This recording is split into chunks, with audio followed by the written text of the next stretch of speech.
Welcome to the best of Sherwood Park. Now, we're talking about a subject that is, we're at one time, we are all going to have to deal with this subject in our life.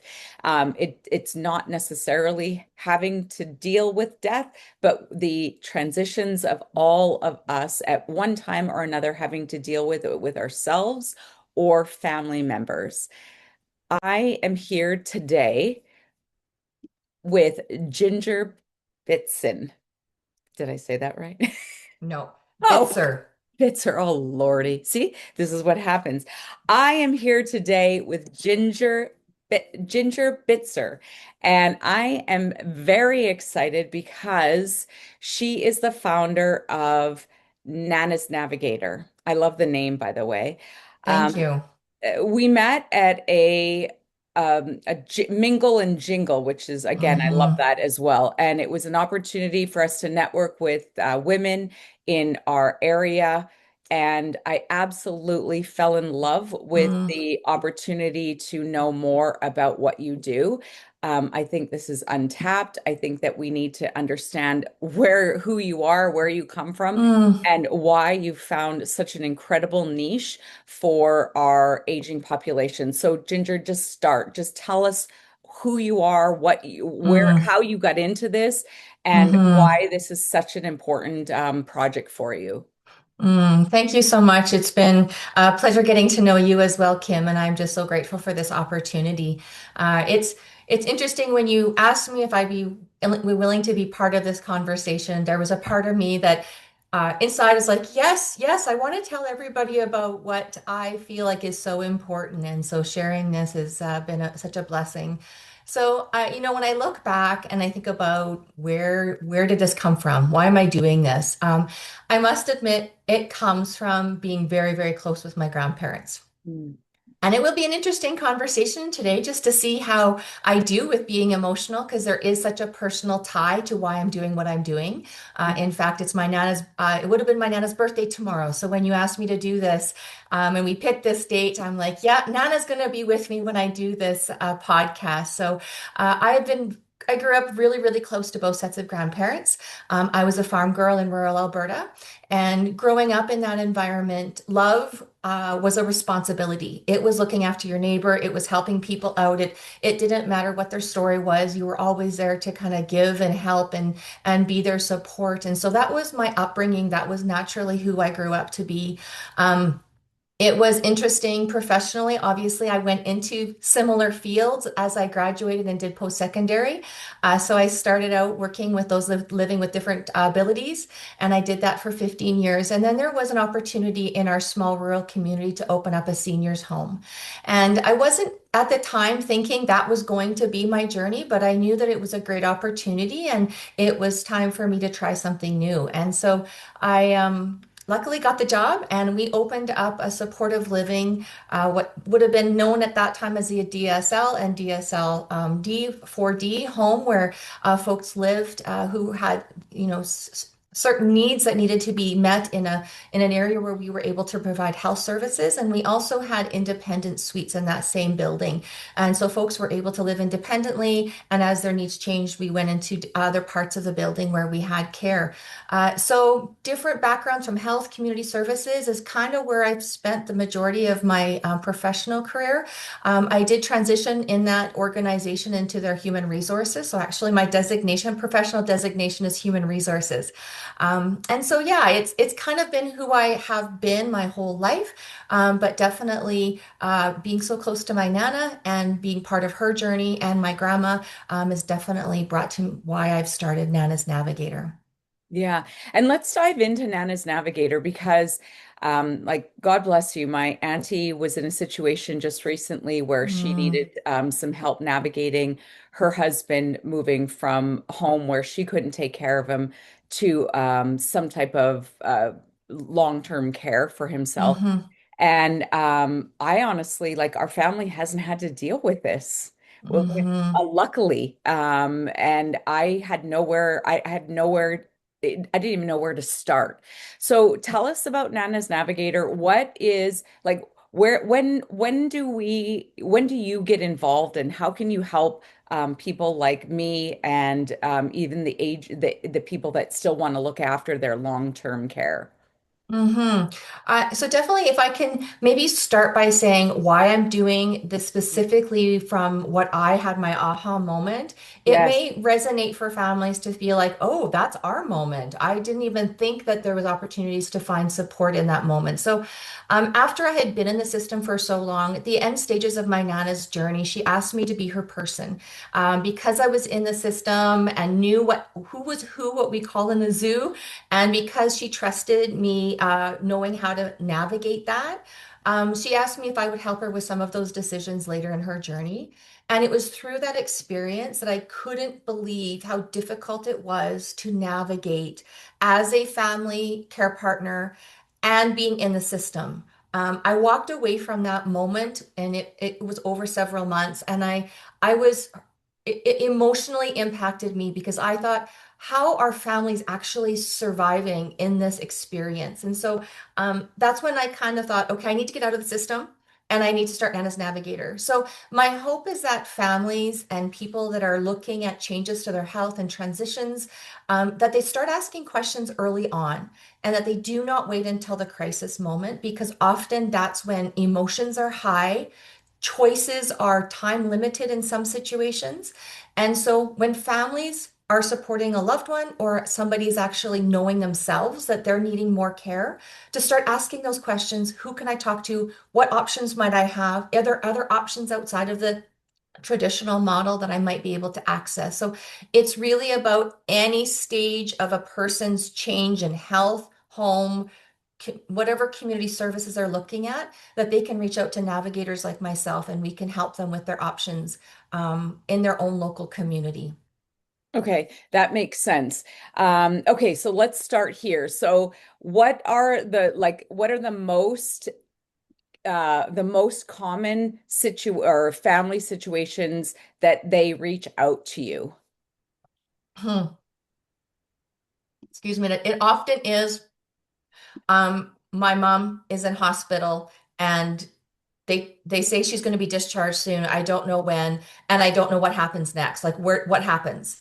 And Right. so often it's just lack of information that they're getting from whoever it is that actually can provide it, whether it's in the hospital, whether it's home care, etc. So it's about panicking. Like, are they going to just kick my mom out? She can't go home? Is she going to come live with me? Like, do I have to find somewhere for my mom? Do I have to pay? How much is this going to cost? So it's kind of in that moment of they know something is coming and they don't have the information they have. So it's definitely in those moments of major time sensitive decisions and they Yeah. don't know what the information is. And I know just experiencing this with my aunt, like they have a transition coordinator in the hospital, but the transition coordinator doesn't really know if they can get any type of lodging for the person that you're dealing with in a home, because unfortunately, depending on the type of care you need, somebody has to pass before you get a bed. Like the system, Hmm. I mean, this system Hmm. seems a bit broken. What I mean, it is also overwhelming. And yeah, my aunt found that, she would talk to the coordinator at the hospital, and then she finally got an opportunity to get into a home, and then there was a coordinator at the home, and but Hmm. it was so disjointed because nobody talks to each other. Hmm. So in your situation, where is it the most important for people to gain this knowledge? Like, you don't know what you don't know, but Hmm. you don't know until you go through it. It's not like you can Hmm. teach us the steps that we need to do before anybody gets to that point. So where is the best place, like before people get overwhelmed, to involve you? Yeah, it's interesting how you describe that experience that you guys have been. Every scenario is different, and Okay. that's the challenge, is that there is no guidebook that can say A, B, C, D. There Mhm. is some generalities that we can pull from to say most likely here, most likely there, but People often think that the system is logical and linear. You go here to here to here, and they think that there's a clear path, and that there's a right answer. And they also experience often is they have to accept the only options the system gives them. Mm. And that isn't always the case. Not necessarily are they given opportunities or options to seek out whether they are interested in private services. Are there things in their own home that they're able to purchase? So the system will give you what is part of their processes. Mm. And so it's unfortunate because a lot of the people that are supporting people who are going through that journey, their burnout and their exhaustion is because of the fragmented system. And Right. so, if I was to say what is the most draining part of the journey, it's the lack of integration, just like you described. It is the families become, or the person who is walking the journey. Often they don't do it alone. Often it's somebody in the family or a friend or a neighbor. In rural, it can even be the landlord because often people don't have family living within their area. They need somebody to walk with them through that fragmented system to help keep information, to help ask the right questions, to remind people of where the next step is. So the system is integrated. And unfortunately, the people who now are responsible for walking through that, they shouldn't be, but they naturally do it, are the family care partners or the people walking the journey. And it's even more complex when we have people in rural moving to urban or urban moving to rural, or we have people who live rurally and they're in the urban centers in emergency or in the hospitals. Now they're discharged and the communication between from the system from urban to rural even is disjointed. So somebody needs to be ready to support them on that journey and help them answer the questions in their own local community. Are there services even available there? Yeah. And so for you, the Nana's Navigator, this you're piecing, you're the person that makes the gaps smaller. You're Hmm. helping your people get from A to B with as much information as they, like you don't, again, you don't know what you don't know. You're trying to help them navigate those places, those pieces that they don't know. Yes. I like to say I'm in the messy middle, but there's Yeah. lots of middles. I'm in the gray space. My success would be, and I'm always kind of aware when I use the word system. Hmm. I believe sometimes it has its negative connotation right when you use the words. And the system could be anywhere from your doctor, the hospital, to your community. Like anybody, any service provider can be in that system. But I always say is, I'm only here if the system doesn't work. Yes. And it's only when the people don't know what to do that I then guide them back. And hopefully I can guide them back to a system service that is built to serve the person who needs the care in a way that it's a win-win for everybody. If that's not the case, then I can walk them through this is another option. We could do this, or this may be why it's happening. Information is key. Hmm. Communication is key. And so sometimes when families are going through this, they have guilt, they're overwhelmed, and they feel, in some situations, they feel bad bothering the system. Hmm. And they're like, is this just, do I just need to settle? Is this as good as it gets? Is this all that my loved one is gonna like, should I even talk to the people? Because I don't want to complain. Like, I don't want my loved one to get worse care. That's what they think happens if they ask questions. And so I guide them along to say, no, like this is important to you. This is important to your loved one. Let's continue to walk this journey. Let's think about how does this success look like for everybody and try to get the care and service that you and your loved ones deserve in the system. Yeah, no, absolutely. I mean, I think that was the one of the big things after my uncle got placed. And I go back to this because this is the only story that I have to relate Hmm. to. But once he's in the home, he has to rely on them to get him to the washroom. He can still feed himself, but he's in a wheelchair. Hmm. So, from that perspective, it's like, what can we expect this lodging to look after, and the people that service the lodging? What are the expectations? If he has to go to the washroom, are they expected to get him up and get him onto the toilet? Or is that something that they now, it's like, listen, we're shorthanded and this is all we can navigate. So this is how you have to deal with that problem without, my aunt having to be there 24 hours a day. So I know even for some of the things that she was looking for, like an air bed for bed sores, a commode for a wheelchair, expectations on what kind of care he should get. It like that again, that was a big gap and something that you just couldn't go in there and start bullying people around, because you were afraid that if you rock the boat, now he's going to be one of those victims that you Mm-hmm. watch on the videos in some of those scary Mm-hmm. incidences at seniors' homes. What do you see from the adult children struggling with the most, like emotionally or practically, when they're trying to care for their aging parent? And this is maybe before even them having an issue with their health, more so like just decline in mobility, decline in how they can keep their home clean, etc.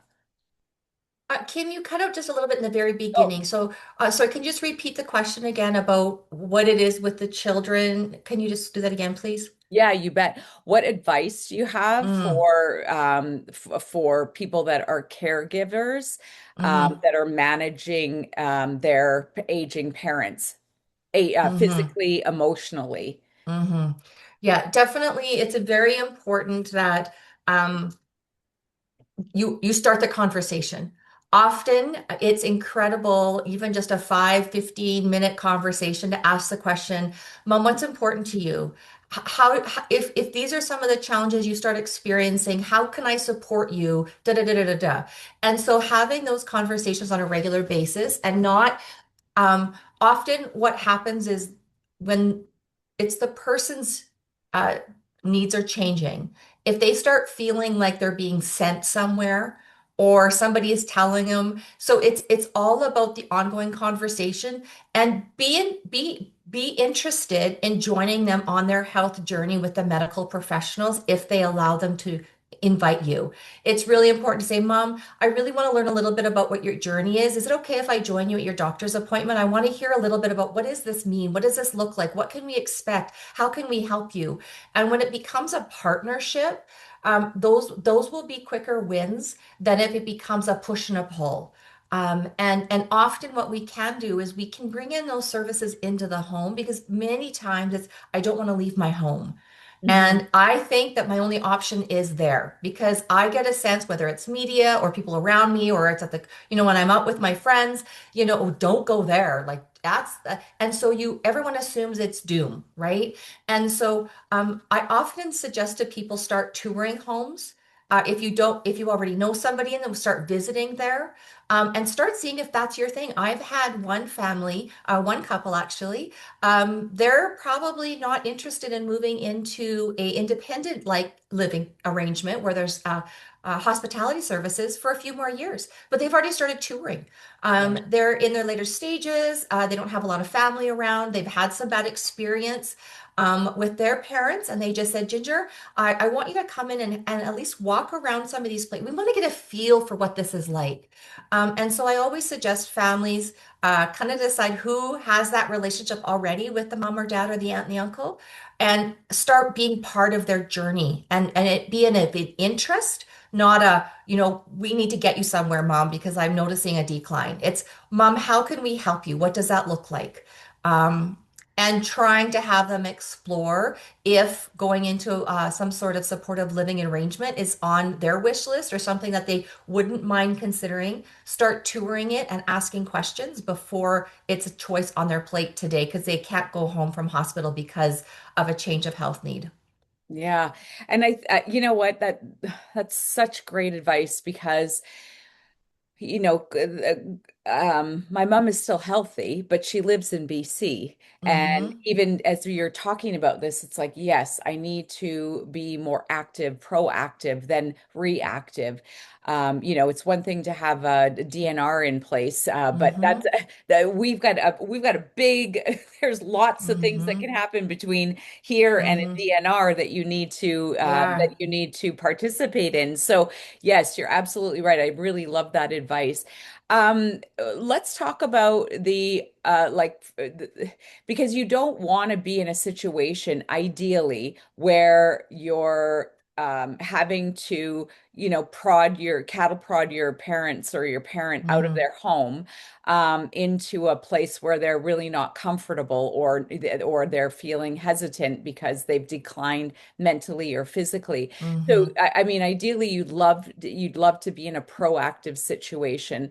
So I'm curious of what you know about being proactive in the situation of home care. So you said like the couple that you were just talking about, obviously they're not having to come into a facility where they're being looked after morning, noon, and night. So Mm-hmm. tell me how do you be proactive and what kind of options we have for our aging parents without, are there options for us to be in a place that you may not be able to afford? Or is there just like a $7,500 a month option to a subsidized option? Tell us Mm-hmm. what we're dealing with there.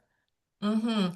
Uh, there's There's a variety of supports that are available, right from community supports through the FCSS offices. Often people don't even think about reaching out to them, but even reaching out to your family and community social services offices to say, what services do you provide seniors? Okay. And looking at having people be part of their journey at different stages, whether it's snow removal, whether it's Meals on Wheels. So just that they're having other supports as part of their story. It's not I don't want to say just family because family is important, but as they start getting supports, it begins that feeling of comfort. It's okay to have others helping me on my journey, and sometimes even that in itself will help family to know that somebody's checking in on mom or dad, somebody's around checking, and it's a provided service. So even start in the early stages as it relates to the different types of care that's available. There is obviously the central line that people can call if they start seeing medical things happening or changes to their health, and they can call the central line, start giving some information, and they then will reach out to the person who may needs extra care. They could ask them some questions, and then it kind of progresses into an assessment. And so the assessment can get done in their home, and it's always really important that that assessment is done on a day, and it's described as your worst case scenario. So when mom or dad are out there, and I don't like saying the worst, but it's the reality, when they're having the hardest day, and and even though Kim, you go in and help, you have to describe the moment as not helping. And sometimes it's hard for people to describe it like that because they don't want to feel like they're not well, or I don't have family that helps. But what happens is when that assessment is done, is it's based on natural supports then. If you share, oh, it's okay, I don't need any help on that because my daughter Kim, well, she'll come and help me do it. Right. Um, and so it's really important that assessment. And so there's also private providers that can come in and do that same thing. And so they can come in for the home care agency and do assessment. And then they can also, there's client directed home care billing. There's different billing options and services that are available. And so they can come in, they can do the assessment, and they can say, yeah, we can provide you this many hours of service. And some of that can go through the client directed home care billing. Some of it is going to be private pay. And then the same thing for type B homes. And type B homes is where we have the care, and it's not long-term care. That is the next level. And so there's private and there's publicly funded in those circumstances. And it's important that people start exploring what those costs could be. But there's also the system will ensure that people are not homeless if they need that level of care. So, what financial benefits are available through government applications, and the social workers and the people who are in the system will help people fill out those forms. But if the private pay route is what is selected, there's obviously additional costs to that, but sometimes that's not even offered. And so it's really, and of course in the urban centers, wait lists can be really long, which can also be a challenge. And often people will hear, I only get three choices. And what if I don't like those three choices? Or what if it means my loved one is moving? And so some of those situations, it might be bringing services into your home for a short period of time while that happens. Or yeah, it's important that conversation starts early on, so that the move can hopefully happen before it's urgent. Yeah. And again, just being proactive rather than reactive to these situations, Yes. whether or not it ends up being reactive because of a fall or health Mm-hmm. issues. At the end of the day, you already have had experience looking at different homes or services that you could Mm-hmm. rely on or Mm-hmm. come back Mm-hmm. to. What about, I mean, as a woman that's still in working, having to help my auntie or my mom, do you get involved with the caregivers and how to help them with burnout or Mm-hmm. mental fatigue? Absolutely. And the sandwich generation is huge. I did a presentation on Tuesday at the YEG Parents Conference, and it's incredible, the reality of people who are supporting children with Mhm. different medical conditions, different challenges. And of course, typically the same person is now helping mom and dad. So definitely supporting that generation is really key. Um, no matter if it's a care partner or if it's a person needing services, nobody should do this alone. Yeah. And it is okay to ask for help. Okay. Often it's a sense of guilt. I think this is my job, I need to do it. Caregiving does not happen over a crisis. It slowly creeps in and it starts to build and build. The crisis is when it becomes too much, and the burnout hits, and they don't even realize how much they're doing until they're at that level or they're at that point. And this is a system issue. It's not a people issue. It's not the people providing the care. It's not their problem. But that is the reality of what we're dealing with. And often the sandwich generation, they're dealing with two different systems. They're dealing with the systems for age related, whether it's their children, they're dealing with another system for the adults, right? Or the older adults. And so it becomes really challenging. I have an incredible colleague. Her name is Cindy Sim, and she is a Team Care Pal app. And it's an incredible app that she has developed based on her own caregiving journey. And it helps families and service providers communicate, because it's often the communication in the midst of all of this and the information that becomes so overwhelming. And Mhm. so part of this process for them, it has a built-in caregiver self-assessment. It's a burnout assessment. And so it's really important, as somebody who is caring for a loved one, that you are watching the cues and that you're doing your own assessment. And if you've got your own team of people that are helping you, ask them to help you monitor that. Yeah. Ask them to say, hey, when you notice that I stop attending, or I don't answer your phone calls or your texts, or I quit coming to exercise class, like please, like just help me, because I'm noticing this is really overwhelming and I'm having a hard time getting out of this hamster wheel. Yeah. And so crazy, and I'm sure you'll be interested in this, is when Cindy did some health economics modeling for this app that she developed. It showed that when a woman is caring for someone and they're putting in 20 hours of more a week of caregiving, their coronary heart disease doubles in women. So Wow. this is serious. Like, we Yeah. have to be on the lookout for each other. All women need to be watching and supporting and leaning into each other, because the health impacts of caregiving are real. And we know our system will crash if we do not have our family caregivers. Yeah. And the system knows that. And we've been doing an incredible amount of work the last few years on caregiver-centered care. And how do we make sure Yes, the person who is needing and is getting the services, yes, they need to be at the center of it. But if we also don't create a system that wraps around the caregivers, the system is going to crash. We know when people are discharged from hospital and they're given their bag or their list or their to just go, we know it's the family caregiver that is at home picking up the pieces. So it is just really, really important. I'm glad you raised the question about the caregiver because it's key. We need to really be watchful of the caregiver burnout. Well, I mean, I mean, when I started my journey in fitness, the big gap for me was these women, and you've experienced it, I'm sure, as a mother. We give everything back to our Mm-hmm. people, and we end up being the last person that puts the mask on in the Yeah. airplane. And it's the people that where I'm at, and they haven't done anything for themselves for 20 years. They don't Mm-hmm. know where to start. They feel like crap, never mind adding hormones on top of it. And it's Mm-hmm. like, holy cow, and now you're getting into a new situation where you're maybe an empty nester, Mm-hmm. but now you're having to be proactive or reactive to a parent situation that you have Mm-hmm. to go back into that caregiving role. Like, it breaks my heart that we just never get out of a cycle. So Mm-hmm. I'm always grateful for the people that surround me, but I would love to sprinkle some fairy dust on these poor women that just don't have that kind of support system that a lot of us do. I'd really love to hear a success story, or some Mm-hmm. story that you wouldn't mind sharing. Obviously, there's no, we don't have to talk names, but I'd really would love to understand maybe the journey of somebody that's had a really big impact, on your business, and how you helped them through the process that they were going through. Mm-hmm.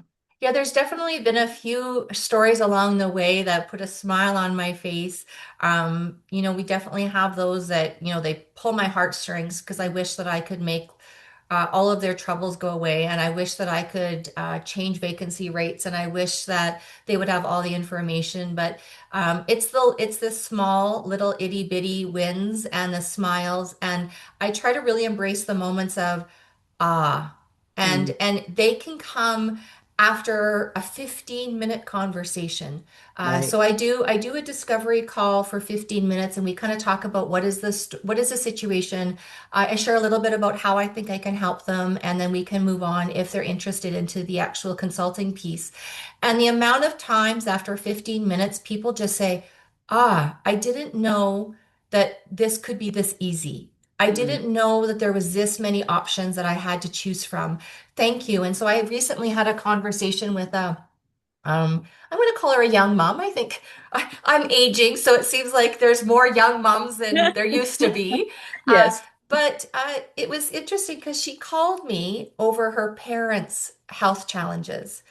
And she lives in a very rural area. And she called me because one of her parents had been hospitalized. The other one has their own health issues. And she was worried about them financially. She was worried about would the one who isn't in hospital actually be able to do this because have their own health impacts. And so I talked to her a little bit about where she could go, the answers, and some of the information that she heard from the professionals that had already been part of her journey. Um, I didn't quite think the information was accurate or that she had heard it in a way that maybe there's more that she can ask. Mhm. And so we kind of talked through that. And I said, okay, how are you feeling? Like, do you want to go into the consultation? Where are you feeling? She's like, you know what? I didn't realize. She's like, I feel so much better. And Mm, even them saying that, but it was interesting. I said, okay, so over the next couple of weeks, these are some of the things that I think would be helpful. How can I help you on that? And she's like, you know what? I think I can do it, but I've got a lot going on with my daughter right now. And I'm like, tell me more about that. And what I learned is she's a sandwich generation. Her daughter is an incredible amount of medical issues right now. And she lives in rural, like I said, she's driving to the city for medical appointments.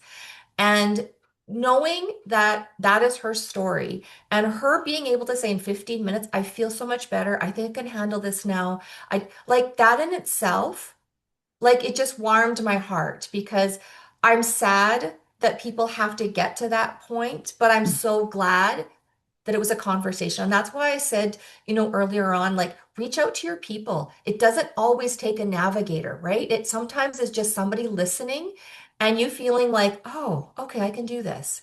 Yeah. But walking, like being a navigator is not directing, it's guiding and walking with people. And Yes. so what I don't want to do is I don't want to send people. I don't want to give them a resource list. I want to say, okay, here are some things that could happen. Now, would you like me to go with you? And that could be physically, virtually, or whatever. Do you want to make the first call and then we can talk? And so it's just taking the tiny steps back and forth together.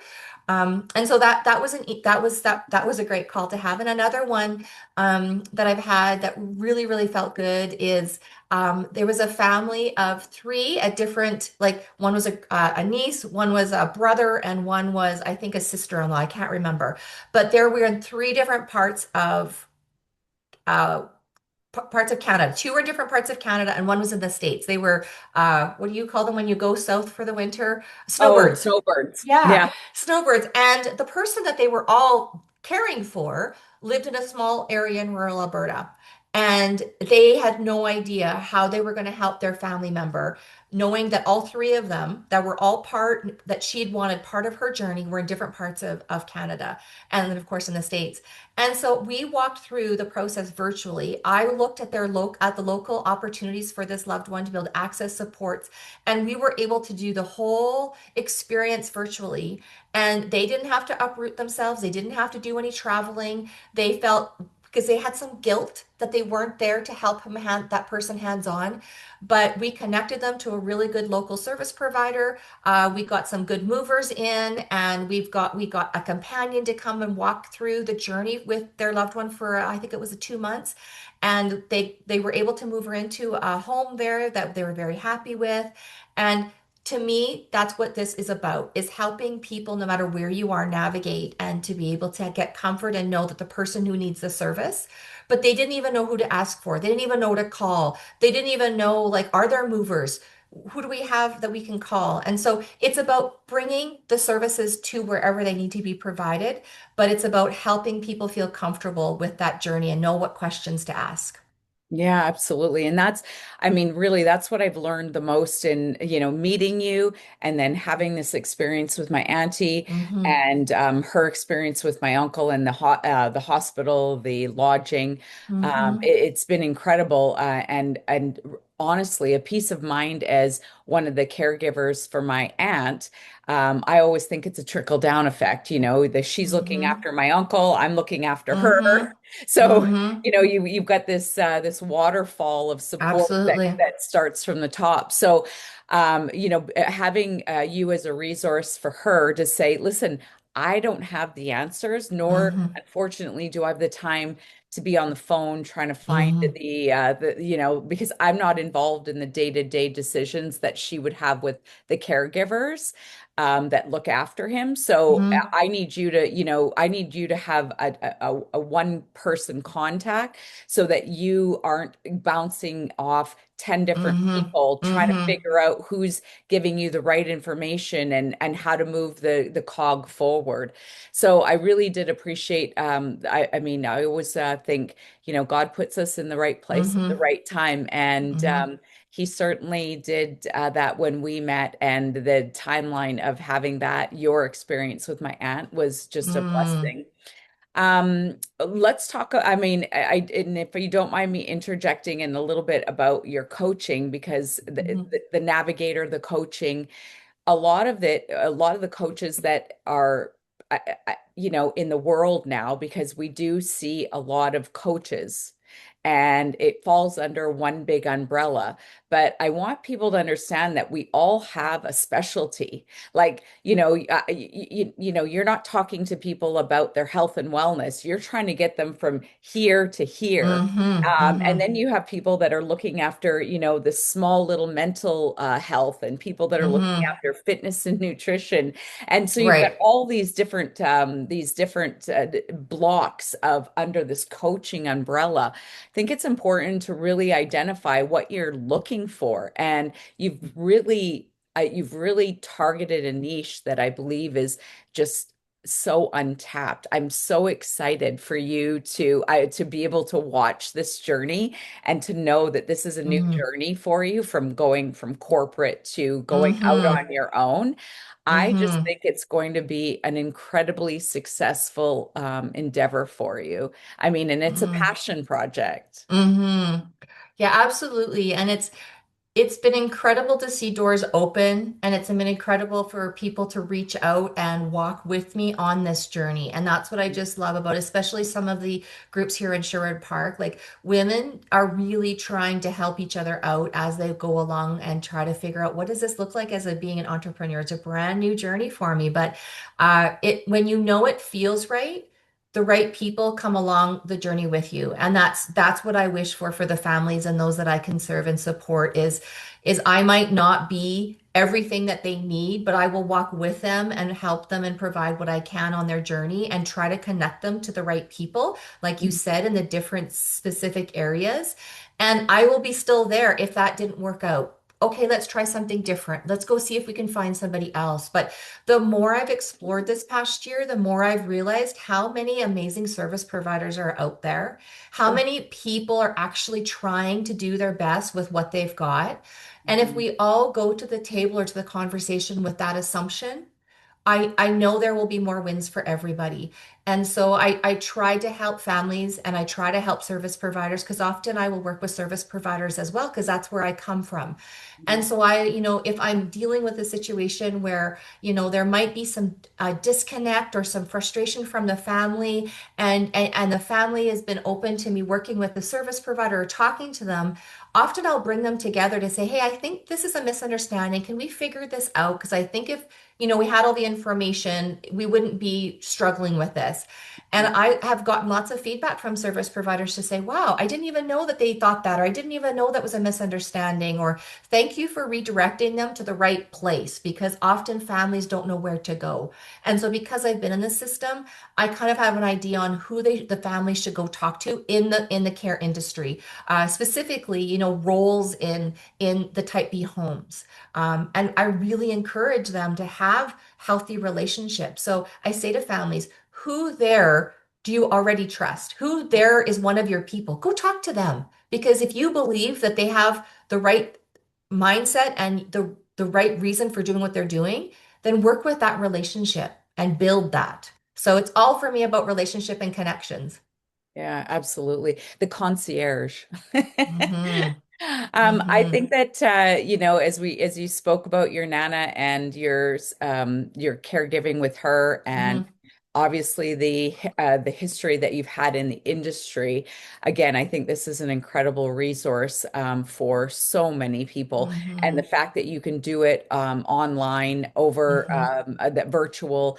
I would assume that a lot of the stuff that you deal with is specifically local. Like, could you navigate somebody in Saskatchewan or Canada, or is it just Alberta based on how different our systems are? hmm I have been asked if I will support people, especially in BC, just because it feels like there are some families where, seasonally, I am aware of navigators in BC that I will refer people to. Got And it. so if I get contacted, what I will say to them is, I don't think I'm the best fit for you just based on our geographical locations. However, I'm aware of these folks and I would suggest they would be a great fit for you. So I try to build that network up to be able to refer folks.